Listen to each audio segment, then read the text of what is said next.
and transition to our oral session, where we welcome Professor Kerstin Hagberg.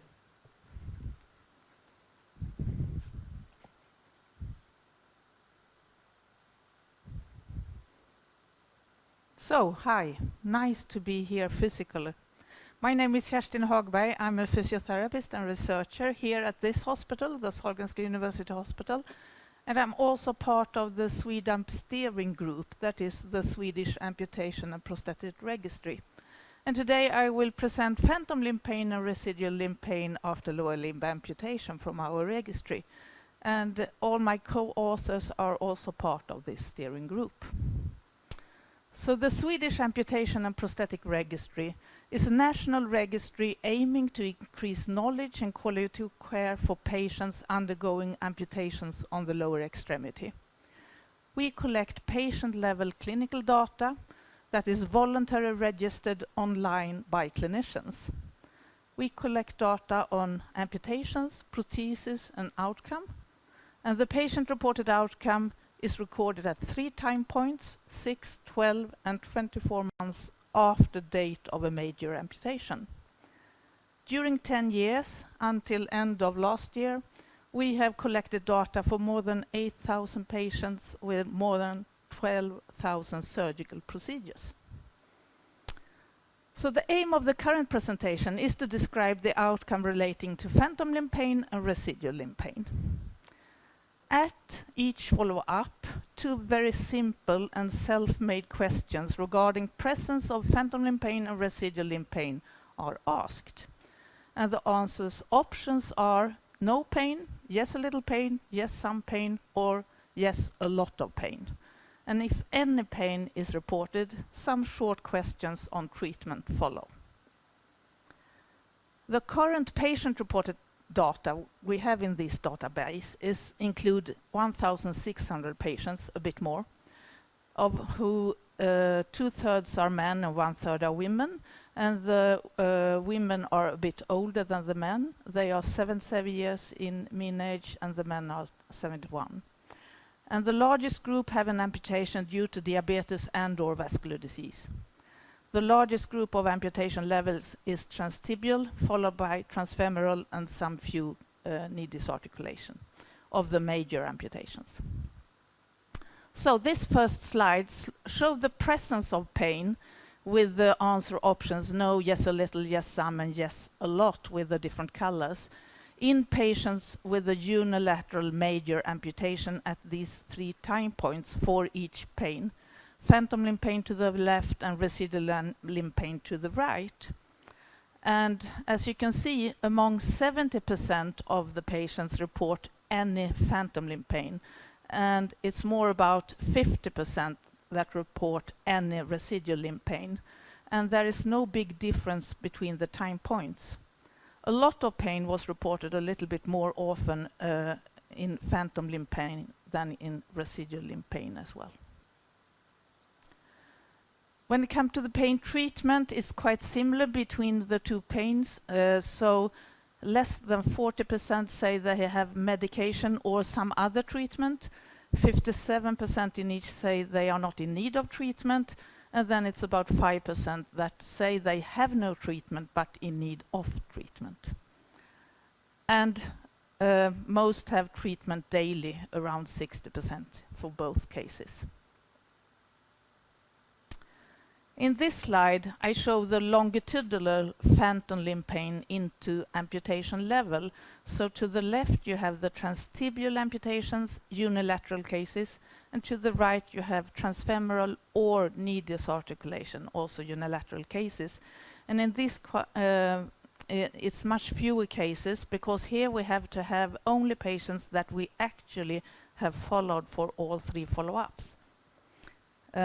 So here you can see that it seems like those with a higher level amputation have more pain problems than those with a transtibial. And you can also see that it's not a big change between time points. For the residual limb pain, it was commonly a bit less problem reported. So there are some limitations to keep in mind with this data set. First, the group of patients in SwedeAmp are to a high degree very old and fragile and with high mortality. Most do not come to prosthetic rehabilitation, so we have no clue about the patients that we never met at prosthetic rehabilitation. The pain questions asked are simple and they are not validated. And SwedeAmp has not yet reached full coverage and completeness in Sweden. However, we do have quite a large data set. So the conclusion here indicate that some degree of phantom limb pain is reported in about 70% of those with a major unilateral lower extremity amputation. There seems to be no clear change between time points. There seems to be more problem with the phantom limb pain than the residual limb pain. And there seems to be more problem for those with a more proximal amputation compared to those with a transtibial. So our data demonstrate that a substantial portion of patients with a unilateral lower limb amputation report some degree of phantom limb pain and or residual limb pain, and the pain is still present 2 years after the amputation. In the future, SwedeAmp intend to look deeper into the pain and possible relations to, for example, surgical technique, type of prosthetic supply, and quality of life. And we welcome people that want to do research on the material we have. So please be in contact. Thank you very much.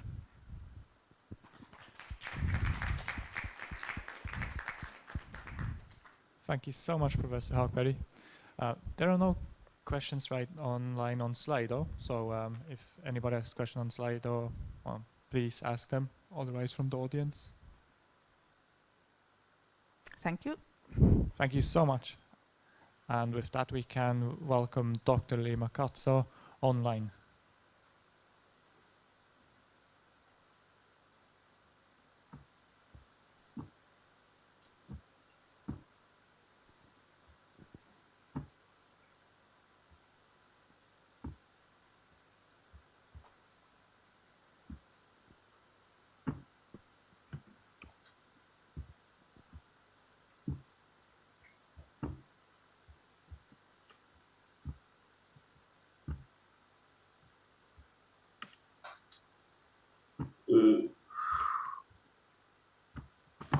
Am I muted? Can you guys hear me clearly on the other side? We can hear you. And right now we see your presenter, or the slides, not the presenter screen yet. Perfect.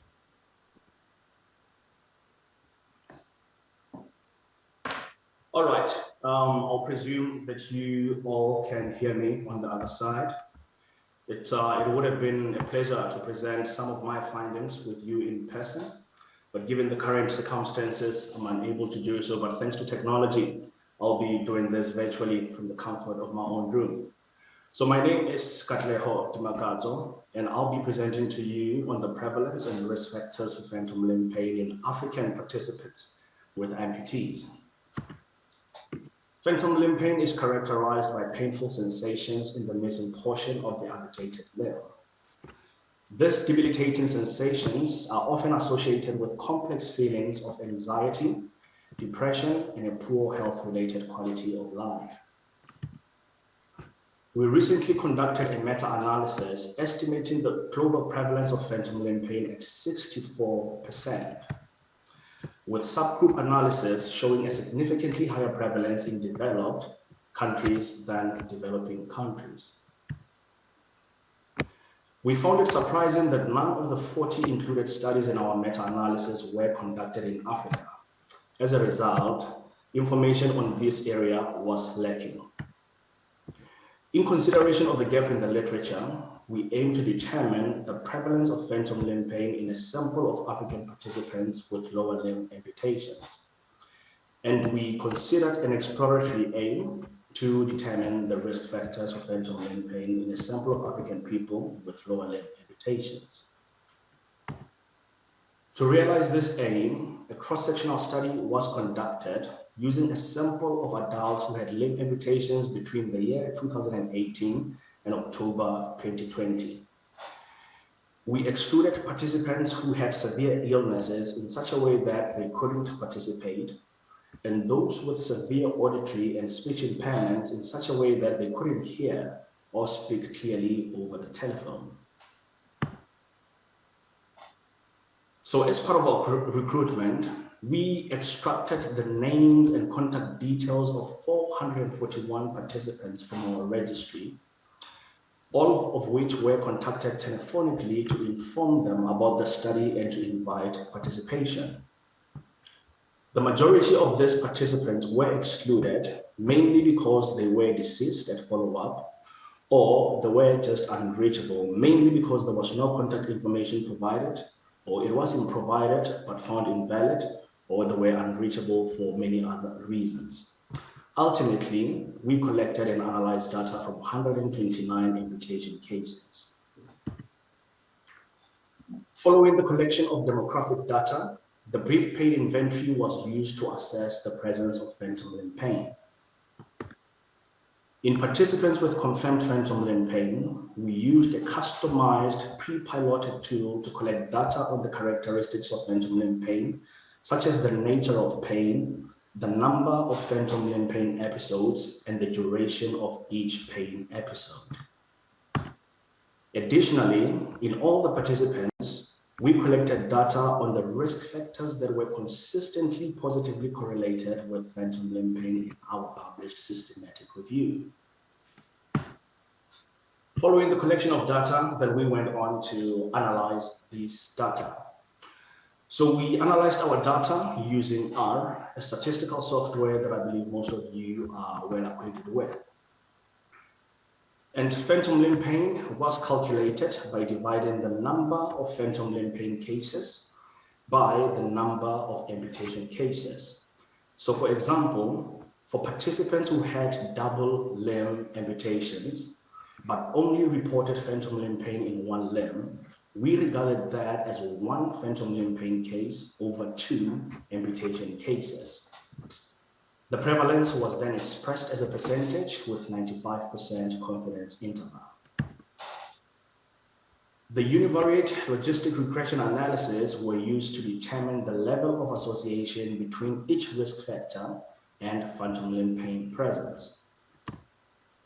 The variables that were associated with phantom limb pain at that stage were then entered into the multivariate logistic regression model to determine the adjusted effect on each covariate.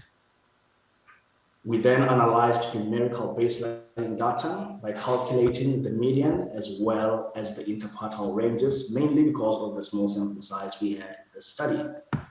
And statistical analysis was set at p less than 0.05 for all analyses. So let's move on and have a look at our findings. As I've mentioned, we analyzed data from 129 amputation cases, and all the participants had the median age of 59 years. And at the time of recruitment, the participants had been living with amputations for 13 months on average. Of all the participants in this study, 73 had above knee amputations, and 56 had below knee amputations. The common indicators for amputations in this study were mainly cancer, limb ischemia, infection, and diabetic complications, which accounted for 77% of the amputation. So as it stands, this was the primary indication for amputation in our population. Looking at the results of a primary outcome, our analysis revealed a high prevalence of 50.78% in our sample. Altogether, this suggests that approximately 5 people out of 10 go on to experience this debilitating condition after amputation. Further, it has been hypothesized that phantom limb pain resolves over time. So we aim to determine if this was the case in our population group by running analysis for amputees with early stage amputations versus those with late stage amputations. And our analysis showed no significant difference in the prevalence estimates of those who had early stage amputations versus those with late stage amputations. versus those with late stage amputations. thus suggesting that the prevalence of phantom limb pain didn't subside over time. Looking at our exploratory aim, which is the risk factor in this case, out of the risk factors we explored in this study, persistent preoperative pain was the only one associated with phantom limb pain. Our calculations revealed the odds ratio of 2.25, thus indicating that participants with phantom limb pain were 2 times more likely to have experienced persistent preoperative pain than those without limb pain. The association between pre-amputation pain and phantom limb pain may be explained by central sensitization, where maladaptive changes in the nervous system continue to upregulate pain after amputation. This mechanistic relationship between pre-amputation pain and phantom limb pain was first suggested by Jensen and colleagues, and has further been supported by several other studies thereafter. In conclusion, taking this evidence, together with the high prevalence in this study, this altogether highlights the need for healthcare professionals to address pain early in order to prevent chronicity. In addition, it highlights the need to optimize post-amputation pain by using multimodal analgesia. Our recently published Expert Delphi study shed some light on the treatments that may be useful in optimizing pain management in people with phantom limb pain. Thank you. Thank you so much. We got a question from Professor Tamara Mackin for you, and she wonders if the phantom limb prevalence / phenomenon is different between upper and lower limb amputees. If so, should we consider their mechanisms separately?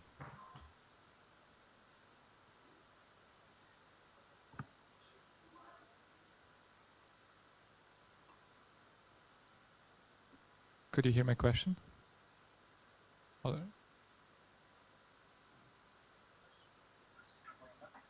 Dr. Limakatso, can you hear me?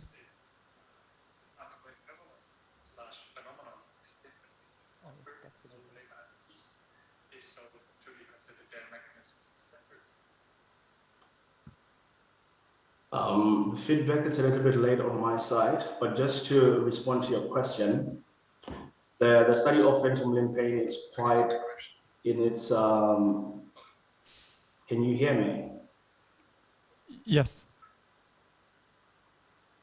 Oh yes, as I was saying, the study of phantom limb pain in African participants is quite in its infancy. So this is the first of many studies that we are going to conduct.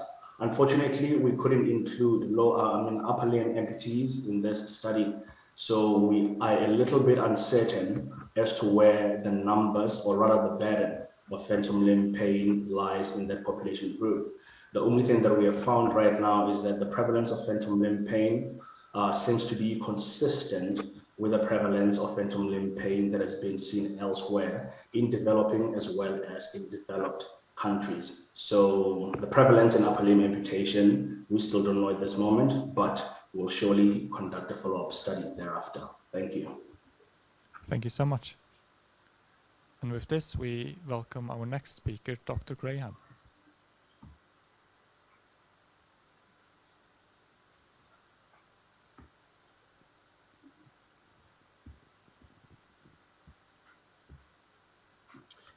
Hello, hopefully you can hear me and see my slides, yes? We can hear you and we see your slides, but it's not a presenter view yet. Okay, yeah, 2 seconds. Should see that now. That's just, yeah, perfect. Okay, so hello everyone. My name is Andy Graham, an occupational therapist from North East England. And I'd like to present an aspect of my PhD research. So it's the reliability of a limb laterality judgment task in people with phantom limb pain. So a recent systematic review estimated a lifetime prevalence of PLP as high as 76 to 87%. As we've heard throughout this conference, no one really fully understands the mechanisms involved, but it is thought that the brain's representation of the body plays a role in the development and or the maintenance of the condition.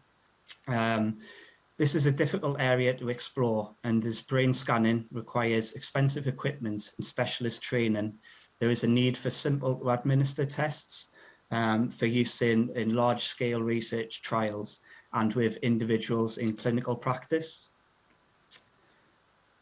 So the limb laterality judgment tasks, they claim to interrogate the working body schema. So that can be thought of as the brain maps that integrate the sensory motor cortices of different bodily regions. It has been hypothesized that they may be altered or disrupted in people with PLP and other similar chronic pain conditions. The completion of the task is thought to be dependent on implicit motor imagery and the behavioral responses, which is quantified as the percentage of correct responses, and the response time in milliseconds provide an objective measure of sensory motor function. However, until the reliability of these tests is established, they should be used with caution. The introduction of digital tools such as the Recognize app from the Neuroorthopedic Institute make these tasks accessible to large numbers of clinicians and patients, yet it is of concern that the psychometric properties of its use as an outcome measure are not fully established.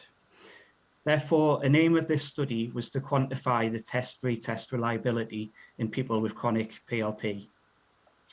So we had 33 lower limb amputees who completed the required first and second session, which was a minimum of 7 and a maximum of 14 days apart. All participants were at least 6 months post-amputation and were experiencing PLP of an intensity of 3 or above out of 10. And that was on at least 2 days in the previous week. So the overall aim of the study was looking at the reliability of a battery of outcome measures for PLP. And so pain intensity, quality of life, and 2-point discrimination threshold data was also collected. So the task was delivered on a laptop using images replicated from the seminal work of Lawrence Parsons. We developed this on the E' 2.0 software. The participants were asked to key press to indicate if they thought the image was of a right or left foot.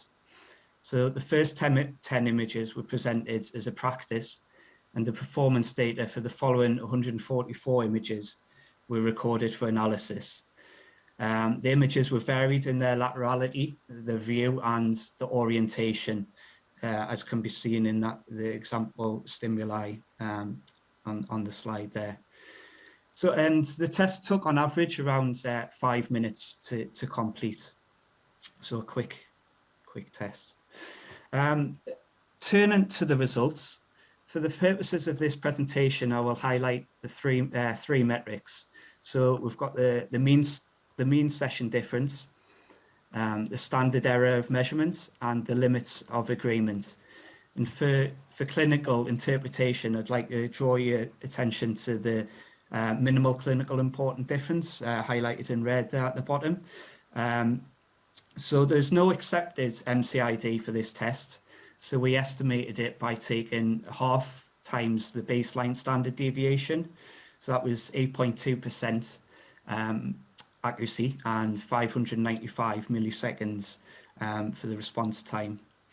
The mean session difference for accuracy and response time was significantly different, indicating a learning effect. However, this was below their respective MCIDs. And the standard error of measurement, so that's also known as the typical error, were less than their MCIDs for both accuracy and response time. However, the 95% confidence interval for the response time, which I've highlighted in red there, 640, that exceeded the MCID for response time. And also the limits of agreement suggest that the natural variability between any person could be double the MCID. And so caution would be advised when using this test on an individual patient level. So what does this mean for the use of the limb laterality task in future clinical trials and with individual patients? Well, it was estimated that a total sample size of 58, so 29 per group, would have 90% power to detect an intervention versus control group difference, change of the MCID, which was 595 milliseconds. This suggests an acceptable level of reliability for use in research trials, since previous RCTs for therapeutic treatments have achieved over 50 participants in total. However, when we think about the magnitude of the random variability, this questions its use on an individual patient level. In terms of the limitations, the data was based on lower limb amputees only, so we may not be able to generalize the findings to upper limb amputees with PLP. Furthermore, the use of drawings, the drawings means that we may not be able to generalize the reliability estimates to studies with, which use photographic or maybe virtual reality images. Future research is needed to confirm the clinical utility of these tests. So drawing on knowledge from the fields of cognitive psychology and neuroscience could confirm or refute the validity of this test as an outcome measure for use with those living with PLP. Those are the references from the slides, if you have any questions, go ahead. Thank you. Thank you so much for your presentation, Dr. Graham. Currently, there's no question on Slido, but if you have more questions, then please reach out to us and we will make sure you will receive these questions. Lovely, thank you. And with this, we would like to welcome Angela Serian on stage.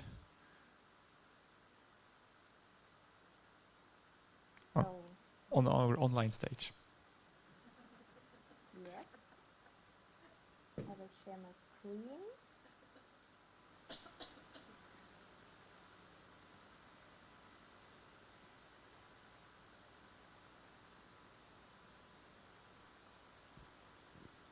So, can you see my screen? Yes, we can. Perfect. So, dear ladies and gentlemen, welcome to my short presentation, Changes in Brain Activity as Possible Predictors for Phantom Limb Pain in Leg Amputees, a longitudinal pilot study. Different from the title in the program, I will focus on changes in brain activity and I will not refer to pain inhibitory processes due to the restricted presentation time. A short information to my person. I'm Angela Serian, a PhD student in Hertha Flor's group at the Central Institute of Mental Health in Mannheim, Germany.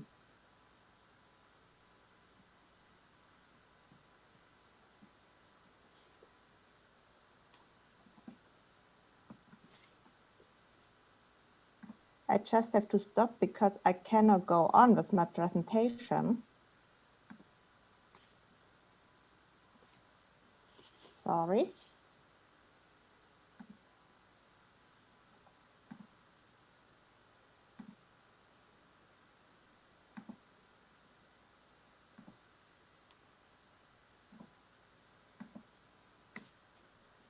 So, first I want to give you an outline for my talk.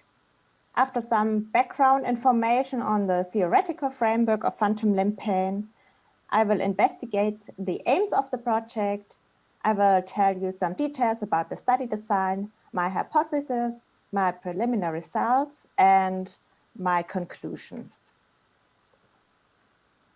As we already know, phantom limb pain is defined as chronic pain occurring after amputation in a missing body part in up to 80% of the amputees.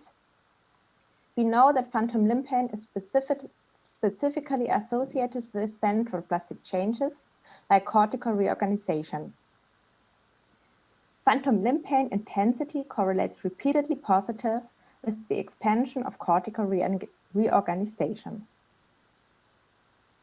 So the aim of this project is to examine the pain-related neural circuits pre and post amputation in leg amputees, and to determine the role of prior pain, discounting pain modulation and psychological factors, and to determine the brain plasticity and central and peripheral changes as possible consequences of the amputation. So the question is, which neural and perceptual changes are antecedents, which are consequences? In our study, we have 3 sessions. So the first session is pre-amputation, so before the amputation. Then the participants undergo the surgery. And then we have 2 sessions after amputation. So session 1 within the first 6 months of amputation, and session 2 within 12 months after amputation. And for each session, we are recording fMRI data. We are doing QST and SIA for the sensory and pain and inhibitory changes, and we are doing questionnaires. For now, I will present you the results of 4 patients, 4 amputees. 2 of them developed phantom limb pain, and 2 of them didn't develop phantom limb pain. And I will show you only the data from session 1 and session 2, marked in blue on the screen, and both sessions after amputation. So to give you more details about the study design, what we are doing during the fMRI experiment is that we apply painful heat stimulation with the SER mode at an individually suprathreshold pain level. And that's done during the fMRI measurement.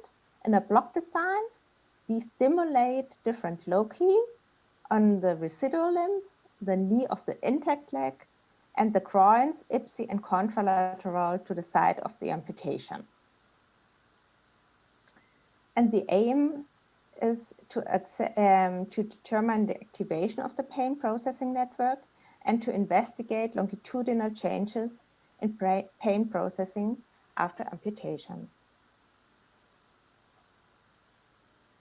My hypotheses are, first, the average difference of changes in pain-related neurocircuits between session 1 and session 2 in amputees is different than 0.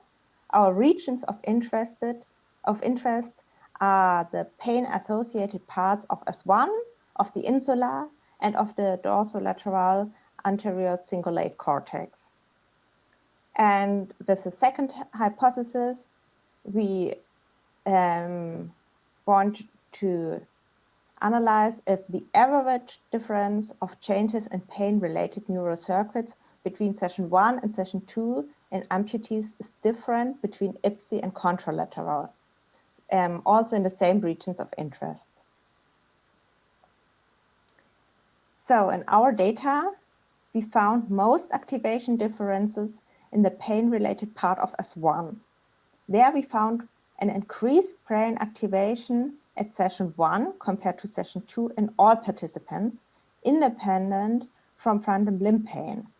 So all participants showed an increased brain activation in S1, the ones with phantom limb pain and the ones without phantom limb pain. And additionally, we found an increased brain activation in session 2 compared to session 1. And that's marked in the picture in blue. But this was only found in 1 amputee with phantom limb pain and 1 amputee without phantom limb pain. What we have to take into account is that the activation differences are located differently between session 1 and session 2.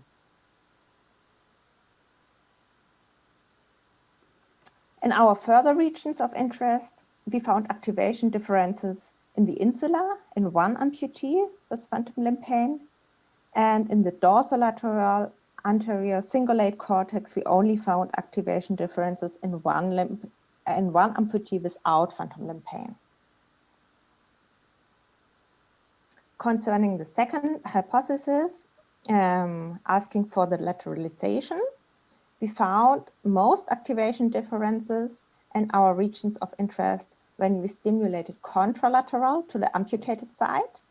And only in the DACC, we found activation differences contralateral to the intact side and no activation differences contralateral to the amputated side. So the conclusion for now for the individual analyzed data is that the pain-related regions of interest within S1 and the insula might be important regions to look for activation differences concerning pain over time in leg amputees. And the next step will be that we plan to increase the number of participants. We examine more before amputation due to problems of interpretation after amputation. So we want to have a baseline before. And due to the issue that it's really difficult to find enough participants before amputation, we also want to use FNIRS as a bedside method due to the multimorbidity of our patients. So I hope that you will have a first impression of my data, and I want to thank you very much for the opportunity to present my data and for your attention. And of course, I want to finally thank Hertha Flor and my colleagues in our team. Thanks a lot.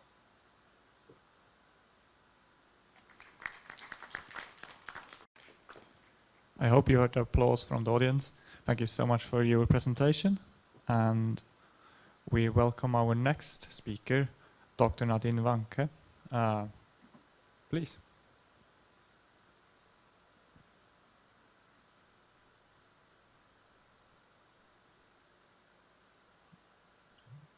Hello, everyone. Can you hear me? Yes, we can hear you. Okay, great. My name is Nadine Wanke, and I'm a postdoc in the research group of Michael Wilke in Hamburg. And I'm happy to present some resting state data that have been collected in amputees before and after a pain reduction treatment. I cannot go on, sorry.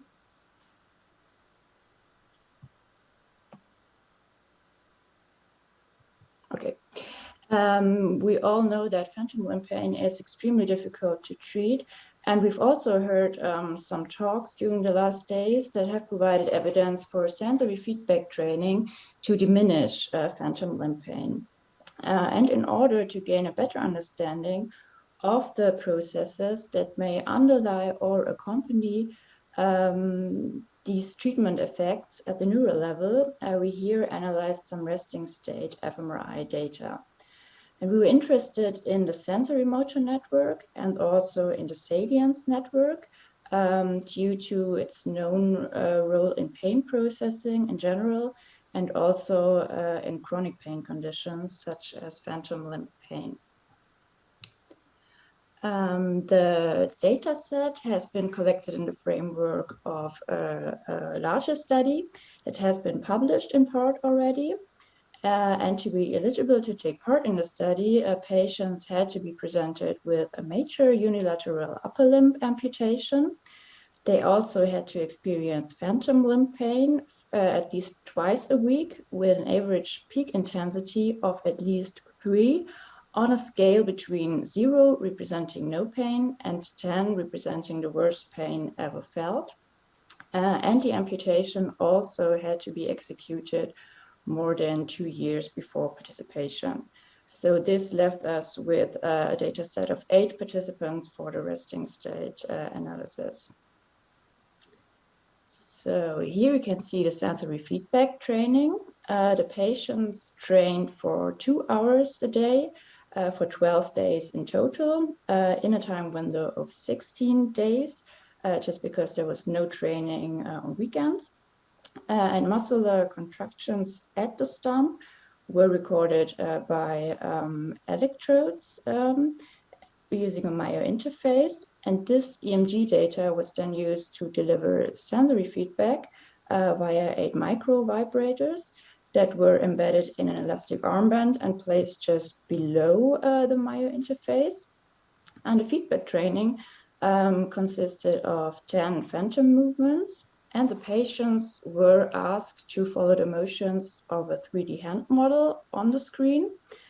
And they also received visual neurofeedback on the screen. So they saw real-time EMG data for each of the 8 channels on the screen. And there was also a gaming component. So there was a moving circle on this feedback screen, and the patients were instructed to follow this moving circle using the EMG polar plot. And depending on their performance, they received virtual coins to increase their motivation. So as you can see here, the training did reduce self-reported pain intensity from the baseline to the post-training session as expected in all 8 participants. And on average, the training reduced self-reported pain intensity by approximately 22%. So as for the MRI analysis, for completeness, I would like to mention that also some task-based fMRI data were collected using a sensory stimulation protocol. And this analysis did not observe any differences between baseline and the post-treatment session, as has been already published in the paper. But here we focused on the resting state data. And as the 2 patients had their right limb amputated, as opposed to the rest of the sample who had their left limb amputated, the neuroimaging data of these 2 patients were flipped in the left-right direction prior to the pre-processing. And as noted earlier, we focused on the sensory motor network and also on prominent nodes of the salience network. So we had the anterior cingulate cortex and the left and right insular nodes. And we analyzed changes in connectivity between the 2 networks from the baseline to the post-treatment session. And we also performed C2 voxel connectivity analysis between each of the nodes and the rest of the brain. So while there were no changes in connectivity between the 2 networks, or no significant changes between the 2 networks, between the baseline and post-treatment session, C2 voxel connectivity analysis revealed an increased functional connectivity between the anterior cingulate cortex node of the salience network and 2 clusters. So one of these clusters involved the ipsilateral superior temporal gyrus and supramarginal gyrus, and the other one involved the contralateral temporal pole and superior temporal gyrus. So these results fit quite well with a result that has been presented yesterday by Thomas Weiss, because he reported that gray matter volume in each of these regions, so the anterior cingulate cortex and the superior temporal gyrus, was associated with phantom limb pain in their patients. And also the anterior cingulate cortex and also the temporal pole and superior temporal gyrus have been reported to be part of an emotional system and also have been associated with interoceptive awareness. So the increased coupling between the 2 regions could point to increased interoceptive awareness, which in turn has been reported to be negatively associated with symptom severity in a number of chronic pain conditions. With respect to the second cluster, the superior temporal gyrus and also the supramarginal gyrus have been identified as point of convergence for interoceptive and exteroceptive information by a recent meta-analysis. So this could be the place where multimodal exteroceptive information and subjective evaluations are linked. And so this cluster could point to some form of reintegration of actual sensory input and sensory perception. And finally, the supramarginal gyrus is also known to be involved in visuotactile integration of information related to the hand. And so this could reflect a direct practice effect of the multimodal sensory information being processed during the training. So to conclude, we observed here that a reduction of pain intensity after sensory feedback training was accompanied by increased resting state functional coupling between the anterior cingulate cortex and two clusters that were located mainly in the temporal lobe. And we believe that this may reflect increased interoceptive awareness and integration or a direct training effect. So I would like to thank you for your attention. I would like to thank the prompt team and the consortium Muosense, and of course the organizers for organizing this great conference. Thank you. Thank you very much. We have one question from Professor Macken, reading out loud. Considering the multiple nodes / connections tested and small number of participants, did you correct for multiple comparisons? Yes, we corrected for multiple comparisons using a Bonferroni procedure. Yes. Yeah. Thank you so much, Dr. Wanke, for your presentation. And with this, we welcome Eva Lendaro to our stage.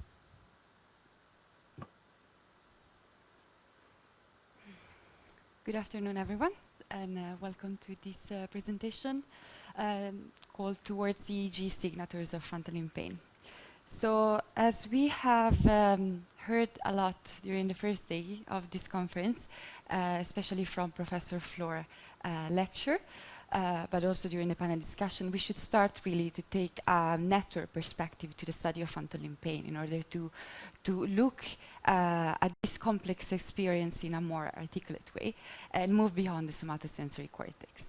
And so far, the study of neural correlates of frontal limb pain has been mostly carried out using fMRI. However, fMRI it's a great technique to study location, where things happen in the brain. However, it's a technique that has arguably a low temporal resolution. We can scan once or twice once every 2 seconds to 3 seconds. So the maximum frequency that we can look at, it's 0.5 hertz or something like that. And this doesn't really allow us to look at oscillation that maybe span across 100 hertz as it can be seen from EEG. Another thing that has been done a lot in the field is like to study functional mapping, especially with motor paradigms in the latest years. And this is problematic in itself because motor tasks are confounded by the individual performance, right? We have seen, and that it has been confirmed by also many labs now, that like phantom movements tends to be slower the more pain the patient has, and tends to be more effortful. So externally pacing movements is not really a good way to control for this possible confounding. Another thing is that there is a complicated relationship, for instance, between phantom movements and PLP.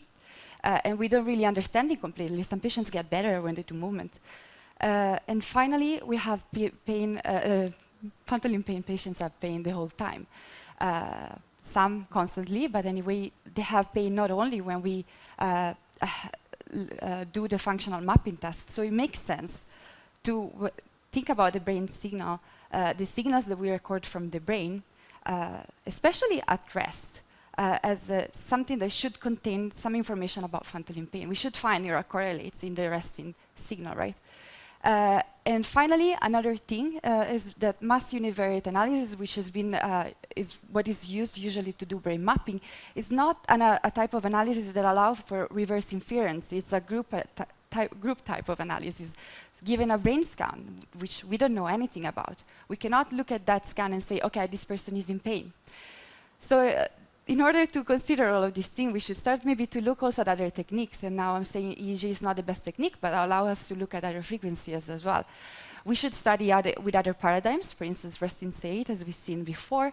And another thing we should start to look into more is using the coding technique, for example, in order to start to understand a little better what's going on here.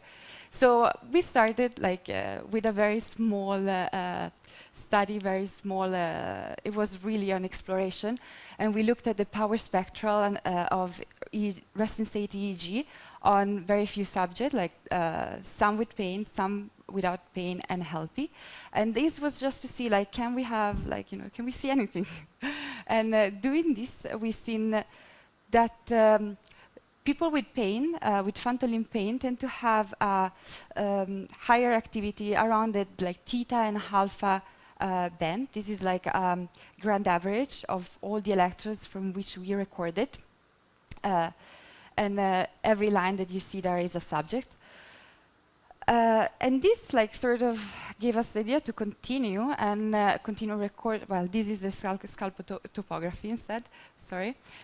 So you can see a little bit better the distribution. Usually when you close your eyes and you record the EEG, you should see the alpha band in the back of your head. So in the posterior electrodes that you see there.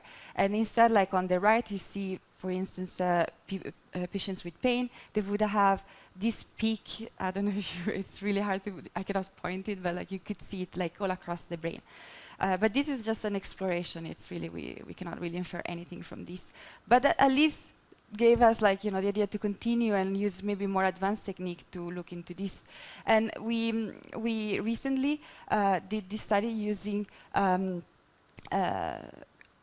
spatial patterns in order to extract feature from EEG, and then we classify them. And we did this on a larger sample of 26 subjects. And you can see, I don't know if you can read, but I tried to put the characteristic of all the subjects there on the right. And this study is been coming up in EMBC, so you can read also the paper soon.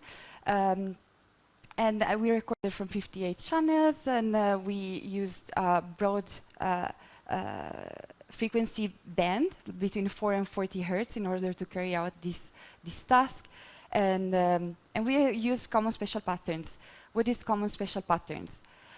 It's a technique used in BCI in order to extract features. And what basically we do, we design, we project the signal from the electrode space into a filter space, let's say, in which we basically reproject each and every signal in a direction such that we can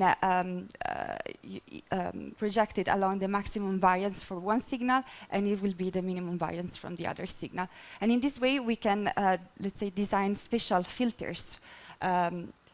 And then, once we have found these features, we can classify them using different classifiers and see what is the one that does best. And we did that with two validation schemes. One using all the subjects, so we trained the classifiers with data from all the subjects, and then we classify it. This is maybe a little bit like cheating, because the classifier sees a little bit of the data from every subject, and we see that the classification accuracy is actually very high. For random forest, 99.7. But then we ask, can we generalize a little bit better? So we train on 25 subjects, and we leave one subject out that is unseen by the classifier, and then we see if that still works, and that still works quite all right. So we can, in the best case, we can classify with 93.7% of accuracy. And one thing that I find really nice about using common spatial patterns is because you can identify patterns, the patterns that are helping us to do this classification, right? So this in the idea of looking at possible biomarkers, it could turn out to be quite helpful. So the conclusion, but this is really a preliminary study, and the conclusion from this is that we can predict whether a person has pain or no pain, whether an amputee, because here was only data from amputees, has pain or no pain, using EEG with high accuracy. And EEG seems a promising target for looking at neural correlates and biomarkers for phantom pain. And I can take questions. Thank you very much, Eva. One viewer is wondering, and now I'm reading out loud, the mentioned frequency band of 4 to 40 hertz seems rather large. What is your opinion on using a narrower band instead? Yeah, that's a very good point. Because this was just an exploration. We just wanted to see if we could do it. And my prediction is that if we maybe use a different technique, like filter bank common spatial patterns that allow us to look at narrower bands, and at the same time, we would probably see patterns that do make more sense, probably. And we could probably reach also better classifications accuracy. Thank you very much.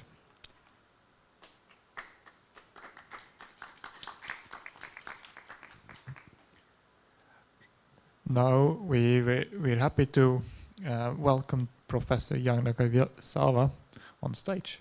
Please. Hi, can I hear me? Yes, we can hear you. Okay, thank you for giving me this opportunity to present my work here. So we have been applied the brain-machine interface, BMI, to investigate the phantom limb pain. So BMI is a device to control external processes based on the brain activities. So our hypothesis is that the BMI induces some drastic changes in the sensory motor cortex, which represent the phantom hand movement, and change the phantom limb pain. So we have developed the MEG-based brain-machine interface system, which decode open or close of hand from online MEG signals and control a robotic hand to perform the decoded movement. And this patient moves his phantom hand according to the instruction on the monitor while watching the movement of the robotic hand. And this cortical map shows the estimated cortical currents while he moved his phantom hand.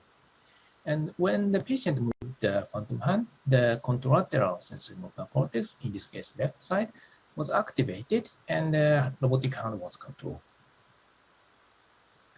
So in a previous study, we applied this BMI robotic hand to the phantom limb pain patients to modulate their cortical activity and pain. In the training, the patient controlled the robotic hand freely by moving their phantom hand for 10 minutes to improve the control of the robot. And we evaluated the pain by VS before and after the 10 minutes training. And in addition, we recorded the MEG signals during the phantom hand movements before and after the training to compare the decoding accuracy. So here we did this experiment 3 times for each patient. Each experiment was performed with different decoders. There is 3 types of decoder. One is the phantom decoder. It was constructed using the MEG signals while moving the phantom hand. And the random decoder was constructed using the same MEG signals with randomly relabeled movement types. And the real hand decoder was constructed using the MEG signals while the patient moved the intact hand. And for all these 3 types of decoders, the patient controlled the robotic hand by moving their phantom hand. So these are the results of the training. The pain significantly increased after the training with the phantom decoder, and significantly decreased after the training with the real hand decoders. And moreover, the accuracy to decode the phantom hand movements changed similarly to the pain changes.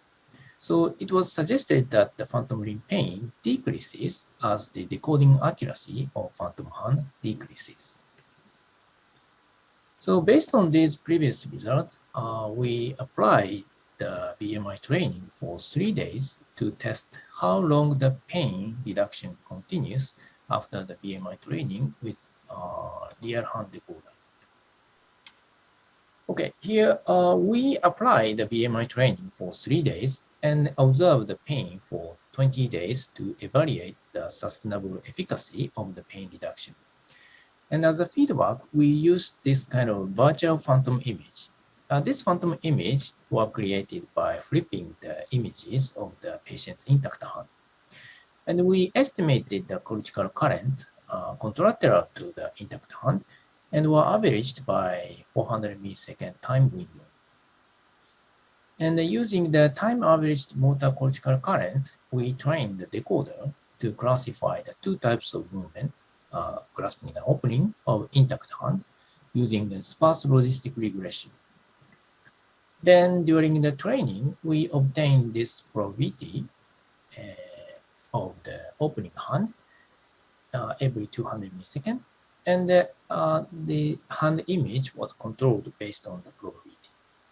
And here again, the patient was instructed to control the hand image by moving their phantom hand. And we did a randomized crossover trial to evaluate the analgesic effect of the BMI training. And all patients were blindly assigned to real training or sham training at first. Then with a washout period of 3 weeks, they did the opposite training. And during the sham training, the virtual image of phantom hand was controlled by randomly changing values. And 12 patients with phantom limb after phantom limb pain were enrolled in this study. The main outcome of this training was the pain reduction after 3-day training. And in addition, we recorded MEG signals during phantom hand movements before and after the 3-day trainings to compare the decoding accuracy using the MEG signals. As a main outcome, the pain after real training significantly reduced from 45.3 to 30.9.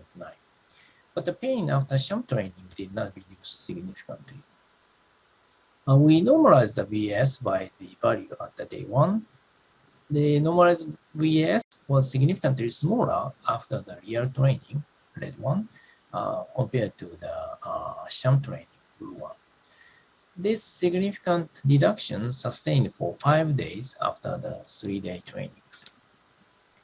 Moreover, the classification accuracy of the MEG signals during the phantom hand movement was also significantly decreased after the real training, but not after the random training. And the reduction of the accuracy was correlated to the pain reduction. Okay, so these are the summary of the study. And actually, this relation between the residual motor representation and the pain can be explained by the incongruence hypothesis. So our BMI training might decrease the pain by reducing the motor representation to reduce this sensory, predicted sensory and feedback sensory discrepancy.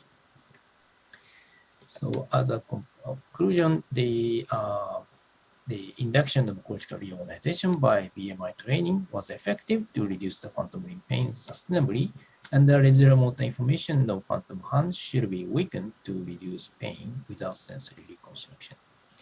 Thank you for your attention. Thank you so much, Professor Yanagisawa.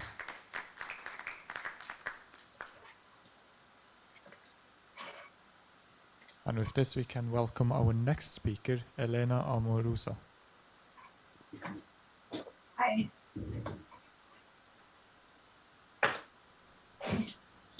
Hello, thanks. So I'm Elena, and I'm a PhD student at the Tamara Makins group at UCL. So in this study, we try to characterize referred sensation and the relation with the cortical remapping. But for the sake of time, I will only have time to go through the part of the behavioral data today. You will find the whole study, including neuroimaging, on bioRxiv soon, as we are just now finalizing the manuscript. So we all know that amputees experience phantom sensation spontaneously. However, a particularly curious phenomenon has been documented in some studies whereby some upper limb amputees reported feeling referred sensation on the phantom limb upon stimulation of other body parts, and in particularly from the face. Often these stimulations were also topographically organized. These findings were therefore interpreted as the perceptual correlate of the remapping of the face into the missing hand territory.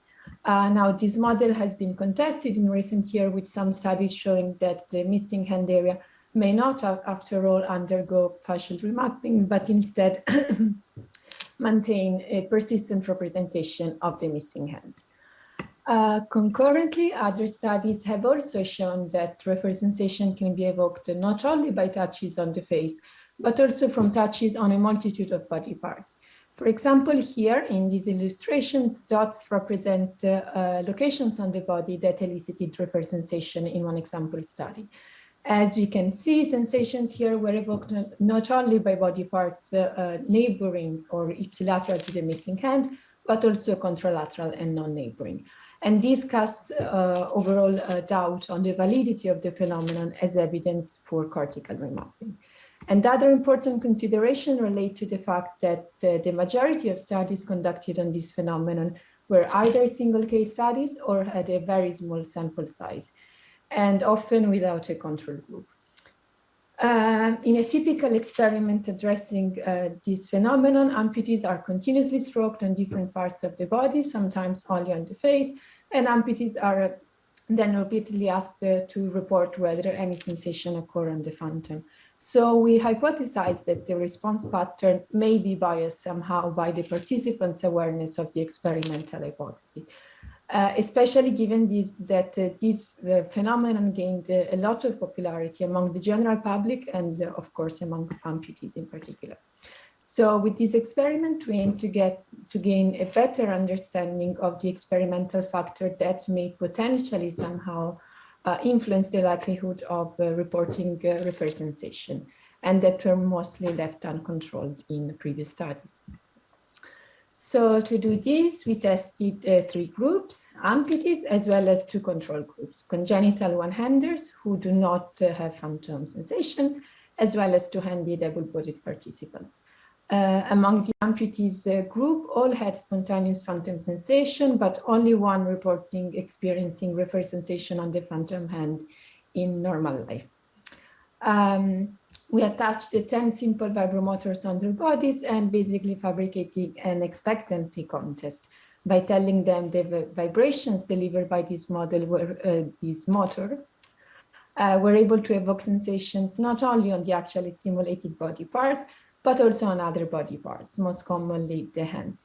So they were told, for example, you will feel a vibration here on the face, but you may also feel some kind of sensations on one of the 2 hands, with one of the hands being the missing or the phantom hand in congenitals and amputees. And to manipulate their suggestion even further, we also told them that in a half of the trials, a cue would appear signaling the incoming stimulation with a high or low probability of evoking such dual sensation, whereas in reality, all the stimuli were physiologically identical vibrating trains. So just to visualize, each trial would start with this suggestion cue, followed by the stimulation.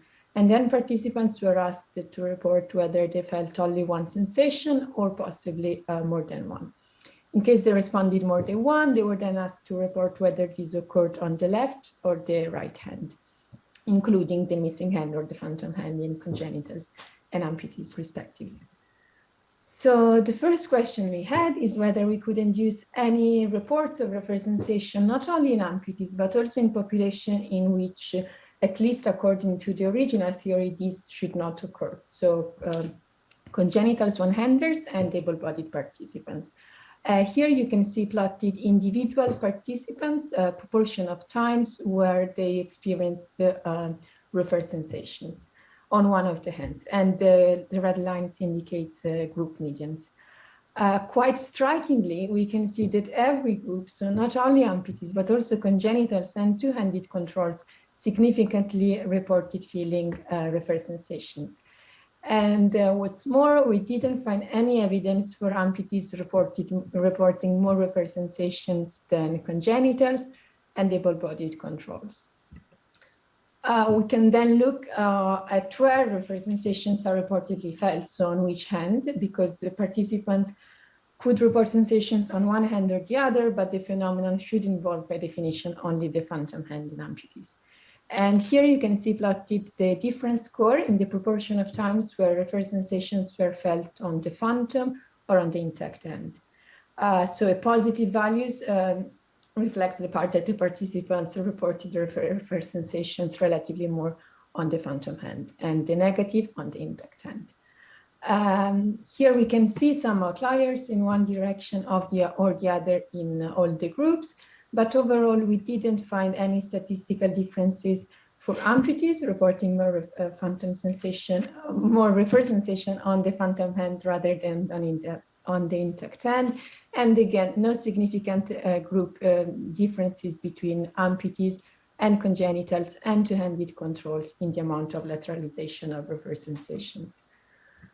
Now, these results does not change even if we consider only the trials involving stimulation of the face.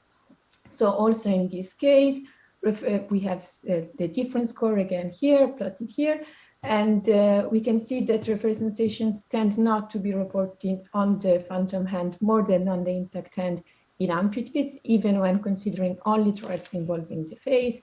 And again, we don't find any evidence for amputees lateralizing more these face-evoked reverse sensation than congenital one-handers and two-handed controls. So to conclude, we have seen that people in any sample can report referred tactile sensations. And these sensations are not more frequently evoked in amputees than controls, and are not predominantly localized on the phantom hand in general, as well as when we consider only face-evoked sensation. Now, reverse sensation reports could result from behavioral compliance, reflect some kind of artifact of task demands, for example, paying particular attention to the hand, could create increased awareness for sensation that may otherwise go unnoticed, or also reflect a completely non-illusory experience. In any case, however, by showing that these reports and their evoking characteristics are universal to all tested groups, irrespective of amputation and phantom sensation, our findings generally weaken the hypothesis that these are driven by mechanisms of cortical organization post-amputation. And this is also supported by the fMRI data that we've collected in the same participants and that you'll soon find on our preprint. So all in all, the message here is that we should be more skeptical when analyzing previous research, not accounting for expectation and suggestion factors through some adequate within and between subjects control. This is true for reverse sensation, but I would say probably for all a whole series of other phenomena assessing such very purely self-reported experiences. And with that, I would like to thank you as well as my group and my supervisor. Thank you so much. We have, I hope you hear the applaud in the background. We have a couple of questions coming in. The first one is, are only the fingers represented on the face or also the rest of the hand? For example, the palm. Sorry, could you repeat that? Yes. Are only the fingers represented on the face or also the rest of the hand? For example, the palm. In the original Ramachandran study, it was the fingers, I believe, which were mapped topographically on the face. In our study, we didn't test for the specific fingers, but only whether they felt one sensation on one hand or the other. Okay. And then another question was, did you compare amputees with and without phantom pain?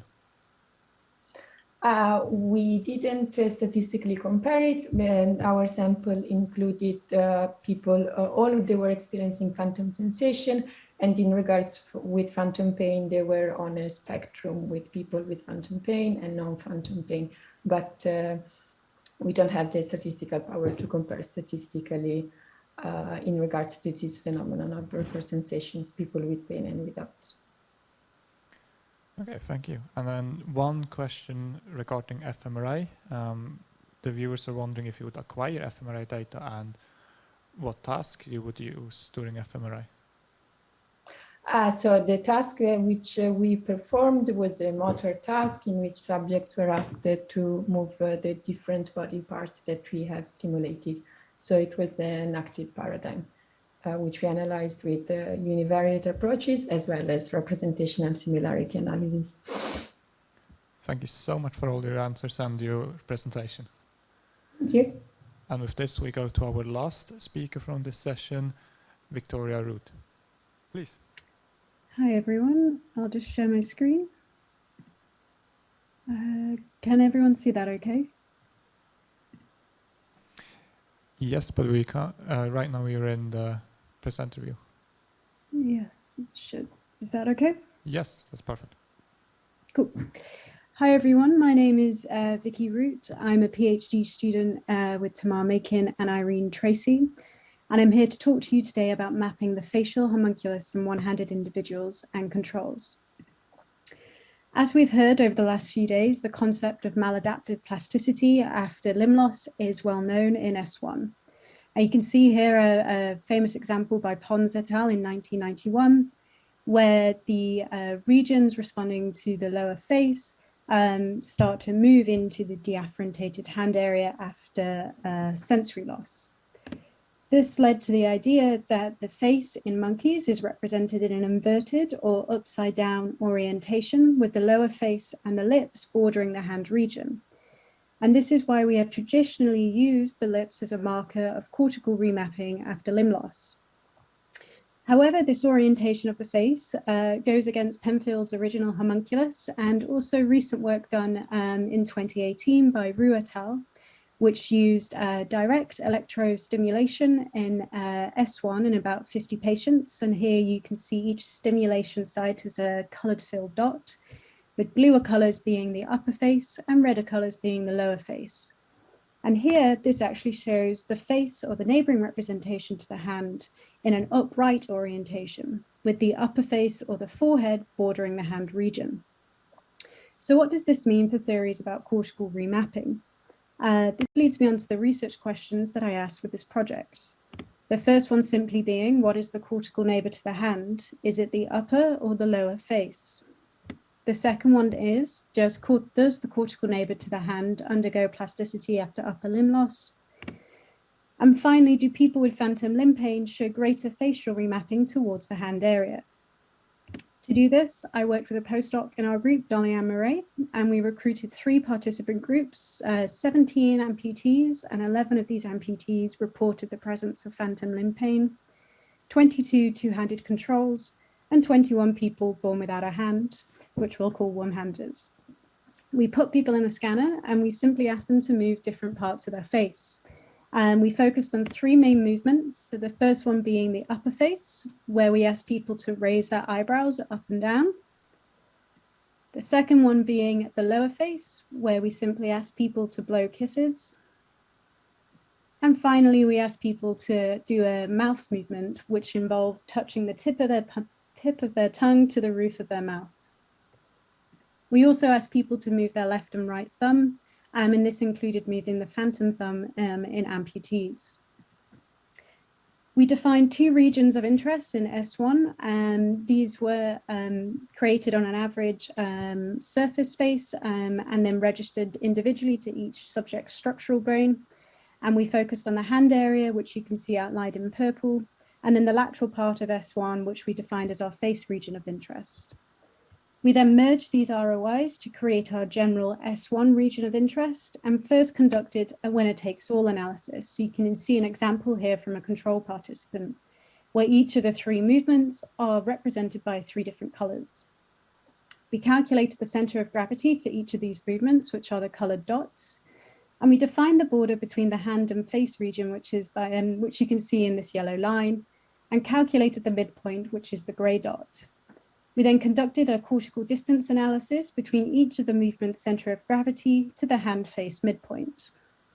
So when we look at our traditional marker of cortical remapping, the lips, we first see in controls here, the cortical distance is on the y-axis, and the intact and dominant hemisphere is the lighter blue, and the deprived and non-dominant hemisphere is the darker blue with the individual data points. When we compare this to our amputee group, and here you can see those that reported phantom limb pain as the orange colored dots, we find no significant differences when looking between the intact and deprived hemisphere of amputees, and when also comparing the deprived hemisphere in amputees to the non-dominant hemisphere in controls, indicating a lack of cortical remapping for the lips. But if you think back to the beginning of my talk, where I proposed the notion that potentially the lips and the lower face are not the immediate neighbor to the hand, then potentially this isn't so surprising. And this is what we see when we look at our group maps. So here we've got the deprived hemisphere for the controls and the amputees, with each of my movements represented by different colors. And you can see the upper face here is shown in red, and it's our closest face movement to the hand region and thumb activity. So what do we see now if we look at whether there is any cortical remapping for this new neighbor to the hand, the upper face? So again, when comparing to controls, we find no significant differences both within our amputee group and when compared to our control group, indicating again a lack of remapping for the cortical neighbor to the hand. We also find a similar story when we look at our mouth movements. So again, no significant differences both within and between groups and when comparing to controls for our amputees, suggesting a lack of cortical remapping. You might be thinking at this point, potentially our active paradigm isn't sensitive enough to pick up subtle changes in S1. And in response to this, we'll just take a quick look at our one-hander results. So these are people who are born without a hand, and based on previous research, we expect to see large amounts of cortical remapping around and into the hand area.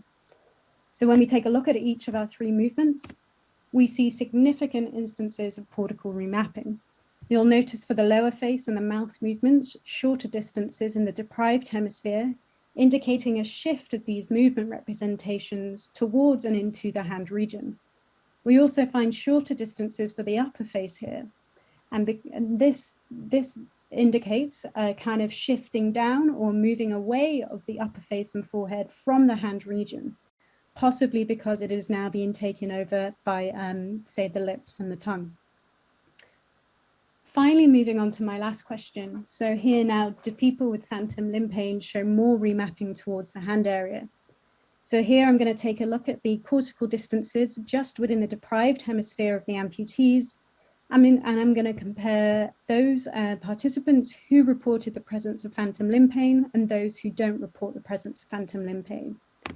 So when we take a look at our lower face movements, we don't find any significant differences between these two groups. And it's the same story for the upper face and the mouth as well. And in fact, if you take a look at the evidence here, we actually find evidence towards the opposite. So those without phantom limb pain, and especially for the mouth movements, tended to show shorter distances, indicating possibly shifts towards the hand region. Nevertheless, our sample size for those without phantom limb pain is quite small, so I would take these conclusions tentatively. But it does show that there is no significant remapping again for those amputees who report phantom limb pain. So just to conclude, we find no significant plasticity identified in S1 for the cortical neighbor of the forehead or for the traditional neighbor, the lips. We find no differences in the extent of remapping for those with and without phantom limb pain, and we do find significant S1 plasticity for one-handers for all face parts tested. If you're interested, I'd check out our preprint, which is currently on bioRxiv, where we do cover a couple more analyses, and we also present some multivariate results there. But thank you, and I'm happy to answer any questions. Thank you very much. Our viewers would like to know if you had to deal with movement artifacts caused by the task, and if it was a problem for the data analysis. Yeah, so we did take a look at that. So we do scrub for excessive movements across all three groups. So we do include them as a regressor of no interest in our general linear model when analyzing the MRI.